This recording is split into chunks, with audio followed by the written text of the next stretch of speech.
They stepped off the train, expecting hatred. Asterisk instead, they found mountains, silence, and mercy. Asterisk. In May of 1942, thousands of German soldiers believed they had been sent to the end of the world or worse. What they didn't know was that this place, surrounded by barbed wire and guard towers, would challenge everything they had been taught to believe about their enemies. Asterisk.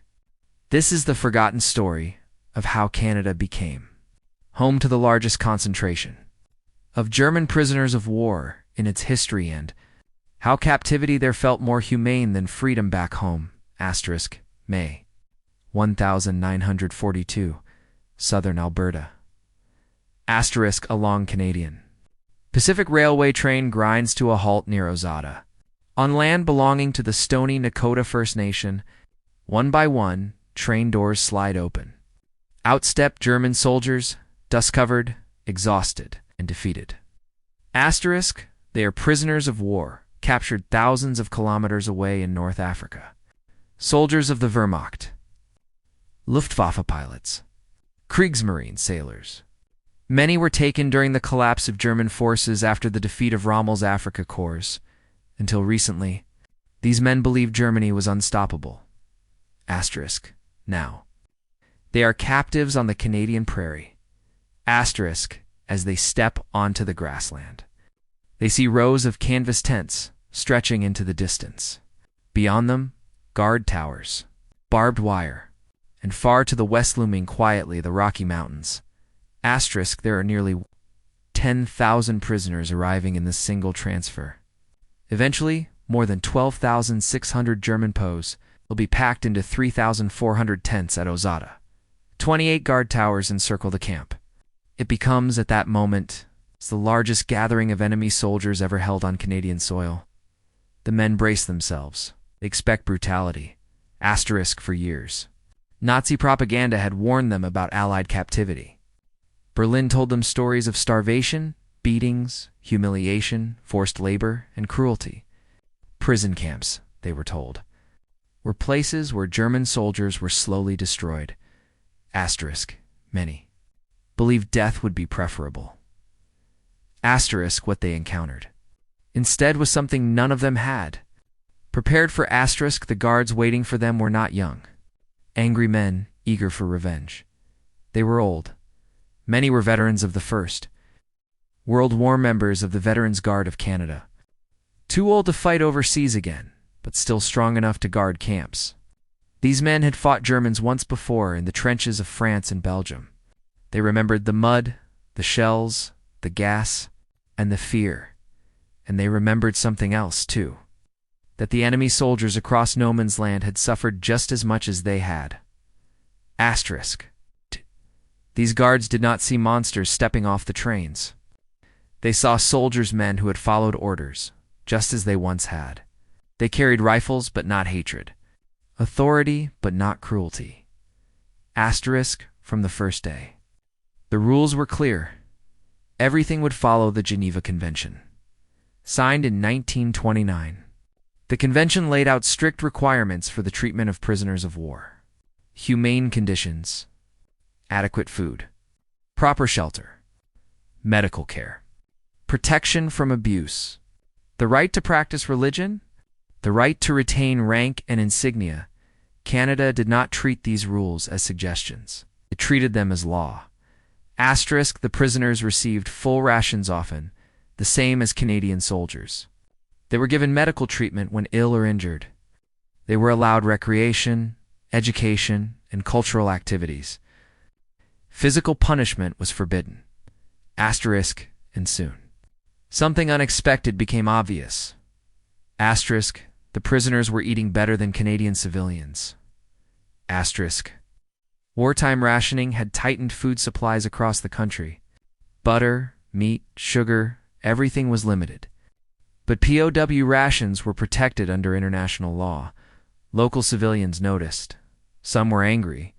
Enemy soldiers were eating full meals, while Canadian families counted ration coupons. Even the guards admitted it openly. Asterisk. The difference. The Germans had time. Asterisk. Time to cook. Time to prepare meals properly. Skilled cooks among the prisoners turned basic ingredients into meals that impressed even their captors.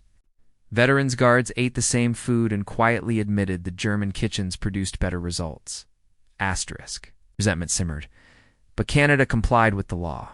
Asterisk. As 1942 progressed, it became clear the temporary tent camps were not enough.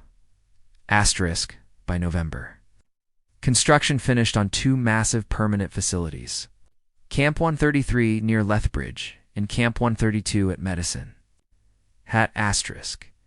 Each camp was built to hold more than 12,500 prisoners. Asterisk. They were the largest prisoner of war camps in North America, larger than any single facility in the United States. Asterisk. Each cost $2.3 million to construct and covered 143 acres of land. Inside were 36 two-story dormitories, housing 350 men each, 6 mess halls, 6 educational buildings, workshops, recreation halls capable of holding 3,000 men at once. Asterisk. There was even a 125-bed hospital staffed largely by German doctors and orderlies. Asterisk. Libraries followed. At Lethbridge alone, shelves eventually held more than 26,000 books and 19,000 textbooks. Asterisk. The prisoners were stunned. This was not what Berlin had promised them. Inside the wire, life slowly stabilized. Routine replaced fear. Men began organizing themselves not for war, but for survival of the mind. Music returned first. Professional musicians among the prisoners formed orchestras. Camp 133 developed a full 55-piece symphony orchestra under conductor Jan and Yoon. A 34-piece chamber orchestra followed. Dance bands, guitar ensembles, mandolin groups. Asterisk. By 1944, Red Cross inspectors reported dozens of musical groups performing regular concerts. German classical music echoed through recreation halls built for thousands. Asterisk. Men closed their eyes and remembered home. Asterisk. Sports soon filled every spare hour. Soccer leagues formed between dormitory blocks. Winter brought hockey rinks built by the prisoners themselves. Boxing, wrestling, gymnastics, track events, basket, ball, volleyball, table tennis, chess, anything to keep the body strong and the mind occupied. Asterisk. Education flourished. Asterisk. Men who had once commanded artillery batteries now taught mathematics. Former engineers taught mechanics. Linguists taught languages. Carpenters taught trades. Prisoners enrolled in correspondence courses and studied subjects they had never had time for before the war. Art followed. Painters captured the Alberta landscape, the endless prairie, the distant mountain scenes families back in Germany would never see. Sculptures, wood carvings, engravings filled exhibition halls. Asterisk. At first, only prisoners viewed the artwork. Later, guards and selected civilians were allowed to purchase pieces. The money went into prisoner accounts. Asterisk. Behind barbed wire, culture survived. Asterisk. But beyond the camps, Canada faced a growing problem. Its farms were empty. Young Canadian men had gone to war. Crops still needed harvesting. Sugar beet fields around Lethbridge demanded back-breaking labor. Logging camps needed workers. The economy was strained. Asterisk. In May 1943, Canada made a decision that shocked even the prisoners. Asterisk. They would allow German POAs to work. Asterisk. What happened next would change everything. At first, the guards watched closely. Then they loosened their grip. Soon, rifles were left unattended, and the prisoners were trusted to bring them back. What happened next shattered every idea of what captivity was supposed to look like. Asterisk. By 1943, Canada faced a crisis that barbed wire could not solve. Asterisk. Across the prairies and forests, farms were failing not because the land was poor, but because the men were gone. Thousands of Canadian farmers' sons had enlisted and shipped overseas. Crops still grew, animals still needed care, and harvest deadlines did not wait for victory in Europe. Asterisk. Sugar beet fields around Lethbridge were in trouble. The work was brutal. Entire harvests risked rotting in the ground. Canada looked inward and then behind the wire. In May 1943. The government approved a plan few could have imagined at the start of the war. German prisoners of war would be sent out of camps to work, not as punishment, as partners in survival. Prisoners who volunteered were transferred to 9 temporary farm hostels surrounding Lethbridge, Barnwell, Iron Springs, McGrath, Sterling, Park Lake, Coaldale, Whiteside, Welling, and Turin. These were not high-security camps. They were small compounds near farms. Fewer guards, fewer fences, sometimes no fences at all. Each prisoner earned 50 cents per day money, deposited into accounts they could use for camp purchases or save for the future. It wasn't freedom, but it was dignity. For many farmers, it was salvation. At first, suspicion ruled both sides. Farmers worried about sabotage, escape, or violence. Prisoners wondered if this was a trick-can excuse for harsher labor or punishment. Neither side expected what followed. The Germans worked hard, very hard. They rose before dawn, labored long hours, and treated the harvest as seriously as if it were their own. Sugar beets were lifted, cleaned, and stacked. Fields that would have failed were saved. Trust began quietly. Veterans' guards noticed something strange. Prisoners followed instructions. They returned on time. They didn't try to escape, so the guards relaxed. Loaded rifles were left on truck seats while prisoners moved vehicles. Prisoners were allowed to operate machinery. In logging camps in northern Ontario, Germans were even issued rifles to hunt game, an unthinkable act in most wartime prison systems. And they returned those rifles. Every time. Some farmers went further. They housed prisoners overnight. Sometimes for days. No guards present, no fences. Meals eaten at the same table. Conversations held in broken English and German, gestures filling the gaps. These were men who had fought Allied soldiers months earlier. Now they were saving Canadian harvests. By 1945, more than 11,000 German prisoners worked across Canada. Over 2,200 labored in the sugar beet fields near Lethbridge alone. Thousands more worked in logging camps, supplying timber for construction and paper production. Others repaired roads, maintained military installations, and filled essential labor shortages. The economic impact was enormous. In 1944, the Canadian government received $22 million from prisoner wages. Estimates suggest another $80 million was saved that year by employing POS in essential industries. But something more valuable than money was being built. Relationships. Guards and prisoners began to see each other not as enemies, but as men caught in history's machinery. Farmers depended on prisoners to feed the country. Prisoners depended on Canadians to treat them fairly. For many prisoners. Canada became the first place they felt human again after years of propaganda, war, and defeat. Inside the camps, however, not everything was peaceful. A darker struggle unfolded behind the scenes. Hardcore Nazis still held power within certain camps. They enforced loyalty to Hitler through intimidation and violence. Prisoners suspected of opposing Nazism were threatened, beaten, and silenced. Information about German defeats was suppressed. Fear ruled dormitories long after the Reich began collapsing. 2 prisoners were murdered by internal Nazi courts' kangaroo trials that accused fellow Germans of betrayal. Canadian authorities eventually intervened. Ringleaders were identified and transferred to isolated camps. Surveillance increased. By late 1945, denazification programs began reshaping camp life. As Germany's defeat became undeniable, loyalty to Hitler faded. Prisoners began to think about the future, about home, and what home, and what asterisk. On May 8, 1945, Germany surrendered. The war in Europe was over.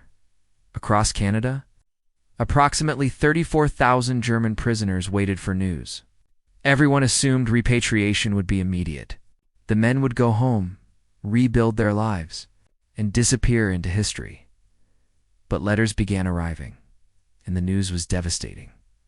Germany was not defeated, but destroyed. Cities lay in ruins. Hamburg flattened. Berlin shattered. Dresden burned. Cologne, Frankfurt, Munich broken shells of what they once were. Infrastructure collapsed. Industry destroyed. Food scarce. Families missing. Rumors spread of Soviet brutality in the East. Confusion reigned over occupation zones. No one knew where they would be, Centaur what they would find. For prisoners who had worked Canadian farms. The contrast was unbearable. In Canada, they had stability. Food, work, respect, friendships. Some had no families left in Germany. Others had homes reduced to rubble. Many had been conscripts, not Nazis, men dragged into a war they never chose. And then an impossible idea formed. What if they didn't go back? What if captivity in Canada was better than freedom in Germany? 6,000 German prisoners, nearly 1 in 5. Canada made a formal request. They asked to stay, not as prisoners, as workers, as immigrants, as contributors to the nation that had treated them humanely when they expected cruelty. Canadian officials listened. Farmers supported the idea. Communities argued in favor. Canada needed workers. These men were young, skilled, proven reliable. Newspapers debated the issue. Letters flooded editors, some supportive, others furious. The government wanted to keep them, but Canada did not decide alone. Britain said no. The Geneva Convention required repatriation after hostilities ended. All prisoners had to return processed through Britain first, then sent to Germany. No exceptions.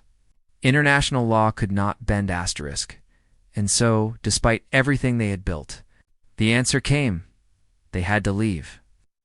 What happened next would break hearts on both sides of the Atlantic and plant the seeds for one of the most unusual immigration stories in Canadian history. They didn't beg. They didn't riot. They simply asked for something no prisoner had ever asked before. Can we stay? The answer would change thousands of lives and haunt them for decades. When the war in Europe ended in May 1945. Hope spread quickly through Canada's prisoner of war camps. For years. German prisoners had counted days behind wire. They imagined returning to familiar streets, finding families waiting, rebuilding lives interrupted by war. Now victory had come, and they believed release would follow. Instead. Reality arrived by mail. Letters from Germany told a different story. Cities no longer existed as they once had. Hamburg lay flattened. Berlin was shattered into sectors. Dresden was reduced to ash. Cologne, Frankfurt, Munich crippled by bombing. Railways destroyed. Factories silent. Food scarce. Millions homeless. Some prisoners learned their parents were dead. Others didn't know where wives or children had fled. Entire neighborhoods had vanished. And then there was the occupation. The East under Soviet control. Stories filtered in confiscations, forced labor, disappearances. No one knew what awaited them if they returned. There was fear, uncertainty, the sense that Germany itself no longer existed as a single country. Inside Canadian camps. The contrast was painful. Here they worked. They ate, they learned, they had purpose. Some had Canadian friends. Some had employers who trusted them completely. Others had discovered skills they never knew they possessed: farming, carpentry, mechanics, business. They were no longer soldiers. They were men with futures. So they made their request. 6,000. German prisoners formally petitioned Canadian authorities for permission to remain in the country after the war. They did not demand citizenship. They asked for the chance to work, to contribute, to build lives in the nation that had treated them with dignity. Asterisk for Canadian officials. The request made sense. Asterisk Canada faced labor shortages. Agriculture depended on these men. Logging camps needed workers. Communities had already integrated them informally. From a practical standpoint, keeping them was logical. Public opinion split sharply. Some Canadians supported the idea. Farmers wrote letters praising the prisoners' work ethic. Editorials argued that individual men should not be judged by the crimes of the Nazi regime. Others were furious. Canadian soldiers were still overseas. Veterans were returning to unemployment, housing shortages, and trauma. The Royal Canadian Legion opposed, allowing former enemies to stay a while. Canadian veterans struggled to reintegrate. The debate reached Ottawa. Behind closed doors, officials leaned toward approval. Proposals circulated. One suggested exchanging German prisoners for Polish displaced persons if Britain objected. Another proposed delaying repatriation under labor programs. Asterisk, but Canada did not control the final decision. Britain did, under the Geneva Convention. Prisoners had to be repatriated after hostilities ended. Britain controlled processing and shipping logistics. The British government refused to set a precedent that might complicate future conflicts. The answer was final. No one could stay. Repatriation would proceed. Slowly. Painfully, the camps began emptying asterisk from late 1945 into December. 1946, 18 months after the war ended, German prisoners boarded trains once more. This time, not as defeated soldiers, but as men leaving a place they had come to love. Some cried, some were silent. Asterisk's many carried addresses, written on scraps of paper, Canadian farms. Guards, homes, friends, they promised to write. Asterisk, they crossed the Atlantic to Britain, processed through demobilization centers, then shipped to occupied Germany. Asterisk. What awaited them confirmed their worst fears. Ruins, rubble, where homes once stood. Food lines, black markets, divided zones. Uncertainty everywhere. Some returned to find no family left at all. Asterisk freedom felt hollow, but the story did not end there. Letters began crossing the ocean. Asterisk prisoners wrote to farmers who once employed them. Guards wrote references. Families offered sponsorship. Slowly, immigration applications took shape. Years passed. Bureaucracy moved slowly, but not forever. Asterisk one by one. Former prisoners found their way back to Canada, asterisk this time, not behind wire. Asterisk Harry Pohl was 19 when captured as a German merchant seaman. During captivity, he worked on a farm near Brooks, Alberta. After repatriation, he returned to Hamburg, married, and told his wife something unexpected. Asterisk, I'm going back to Canada. She agreed. They immigrated together. Harry worked the same farm he once labored on as a prisoner. He knew at least 36 other former POWs who returned to southern Alberta and built new lives. Asterisk. Alfred Weiss worked farms near Picture Butte during captivity. After returning to Germany, he applied to immigrate back to Canada and succeeded. He purchased the very farm where he once worked behind barbed wire. Asterisk. The land of his imprisonment became his livelihood. Asterisk. Siegfried Bruce and Tony Klimacher met in captivity. One had been a U-boat officer. The other, a Luftwaffe pilot. Both returned to Germany after the war, then immigrated back to Canada. Together, they built a successful real estate business in North Bay. Ontario Bruce later explained his decision simply, "I like Canadians. They made my life as pleasant as possible from the day I came here as a prisoner. When I returned as an immigrant, I knew this was my country." Asterisk Horst Brown worked in northern Ontario logging camps as a prisoner. He loved the forests. When repatriated to Germany, he described being painfully homesick for Canada. A former Canadian co-worker sponsored his immigration. He returned and rebuilt his life in the woods he missed. Asterisk Rudolph Reed worked on the farm of Joe and Mary Quassa near Lethbridge. Their daughter later recalled he became part of the family. When the prisoners left, the Quassas hoped he would return. He did. not all succeeded. Quotas, sponsorship requirements, and delays blocked many. But thousands made it back quietly, legally, and permanently. Asterisk by then. Something remarkable had happened. Former prisoners were no longer defined by war. They became Canadians. Asterisk, yet even as lives were rebuilt. Memories lingered. Asterisk guards remembered leaving loaded rifles unattended. Prisoners remembered being trusted. Farmers remembered harvests saved by men once called enemies. Asterisk, and the contrast with the rest of the world was impossible to ignore. Asterisk. More than 1 million German prisoners died in Soviet captivity. Brutality, starvation, exposure. Thousands of Allied POs died in Japanese camps. German camps varied, but many grew harsh as the war turned. Asterisk Canada stood apart. Not perfect, but humane. That difference changed lives. Asterisk and its legacy would outlive every camp. They left Canada as prisoners. They returned as immigrants, and for the rest of their lives. Many of them said the same thing. Asterisk, freest years of my life were spent behind barbed wire. Asterisk by December 1946. It was over. Asterisk, the last German prisoners of war boarded ships bound for Britain. 18 months after the fighting had ended, Canada's camps stood nearly empty. Barbed wire sagged. Guard towers fell silent. Dormitories that once housed thousands waited to be dismantled.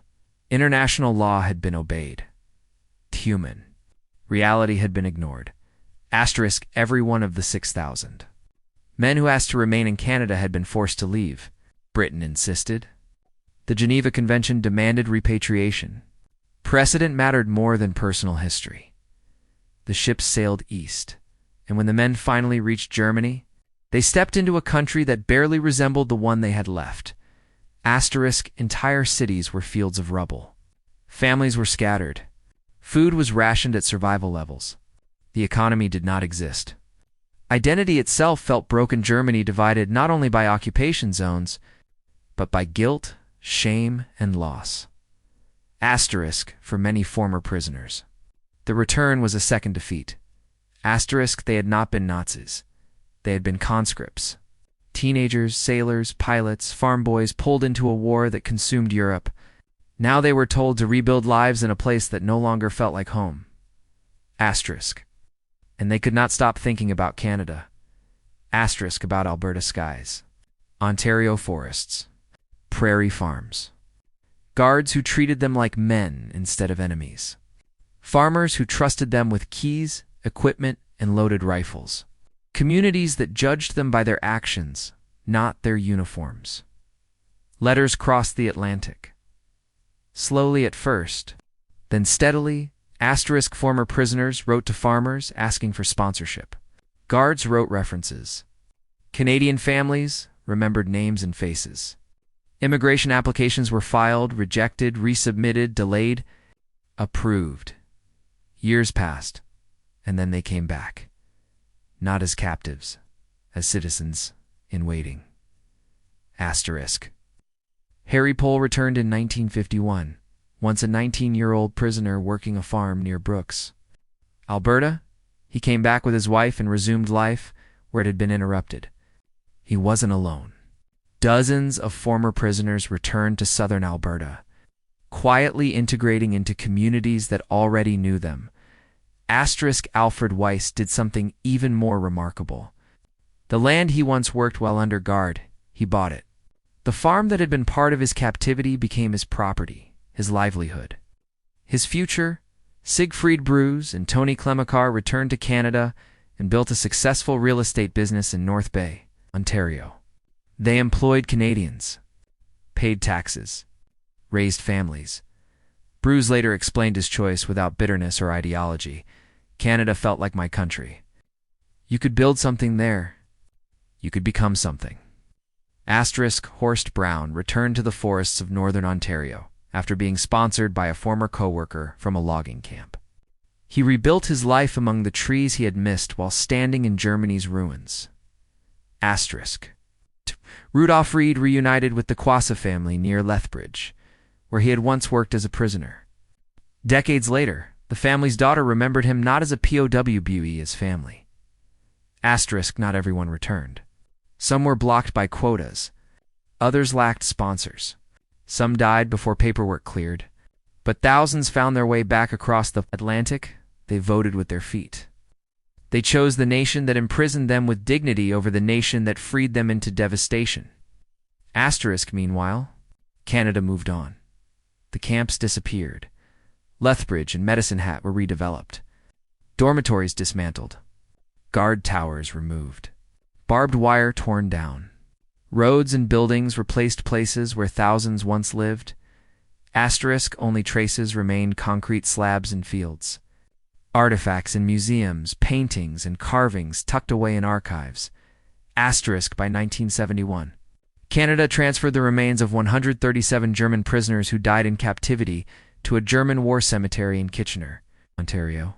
Families attended the ceremony. The dead were honored regardless of circumstance. Asterisk, most had died of natural causes. Age. 5 had been executed in 1946 for murdering fellow prisoners under Nazi orders. Even they were buried with formality. For German families, the respect mattered. For Canadians, the story faded. Asterisk, most Canadians never learned that. 34,000 German prisoners lived in camps across the country. Never knew that Lethbridge and Medicine Hat each held more than 12,500 men. Never heard about orchestras, libraries, sports leagues, and classrooms operating behind barbed wire. Asterisk, they never learned that prisoners ate better than civilians under rationing. That guards from the First World War supervised Germans without hatred. That rifles were trusted to former enemies. That 6,000 men asked to stay in were forced to leave. Asterisk. But German families remembered. Asterisk, they returned decades later to stand on empty land where camps once stood.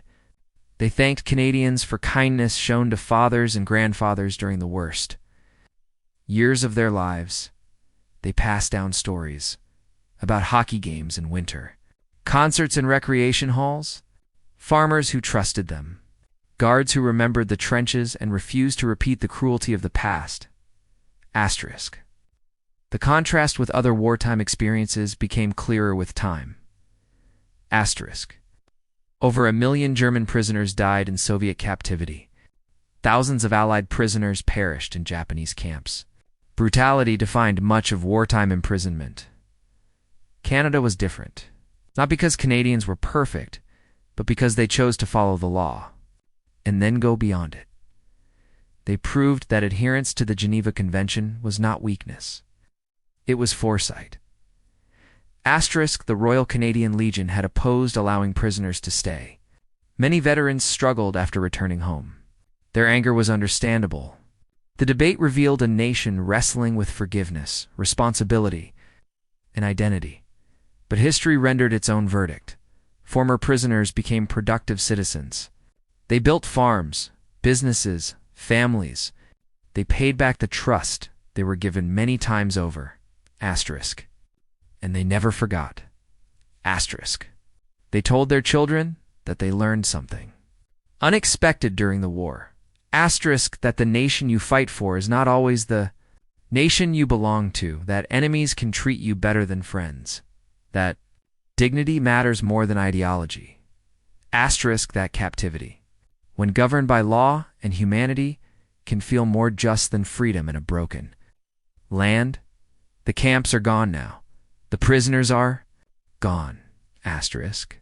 But their descendants remain, Canadians whose family stories began behind barbed wire in Alberta and Ontario. Germans once. Prisoners in between. Citizens in the end. Asterisk, their lives stand as quiet. Proof that how a nation treats its enemies shapes its future more than how it defeats them. Asterisk, 6,000. Men once asked to stay in Canada. Asterisk, they were forced to leave. But thousands came back anyway, and in doing so, they turned a forgotten wartime chapter into one of the most extraordinary case immigration stories in Canadian history. A story not of victory or defeat, but of humanity.